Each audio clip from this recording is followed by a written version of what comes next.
একটা তুষার সিংহ বনে পাতা ফাঁদে ধরা পড়েছিল। এই ভদ্রমহিলা তাকে উদ্ধার করার চেষ্টা করছেন, সেই ফাঁদটা খুলে সিংহটাকে উদ্ধার করার চেষ্টা করছেন। বলে না, মানুষ ছাড়াও অন্যান্য প্রাণীদের বুদ্ধি আছে, কিছুটা মনও আছে, সেটা কিন্তু এই ভিডিওর থেকে বোঝা যায়। প্রথম প্রথম সিংহটা কিন্তু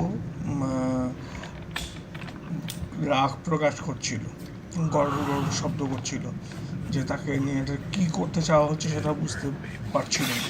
যখন সে বুঝতে পারলো যে তাকে মুক্তি দেওয়ার জন্যই এত আয়োজন, এবার তুমি তাকে মুক্তি দেওয়ার চেষ্টা করছেন এবং শেষ পর্যন্ত মুক্তি দিলেন, তখন আশ্চর্যের ব্যাপার এবং শেখার ব্যাপার, সেই সিংহটা কিন্তু চুপ করে থাকলো না, সেই ভদ্রমহিলাকে বা তার বাচ্চাদের আক্রমণ করলো না।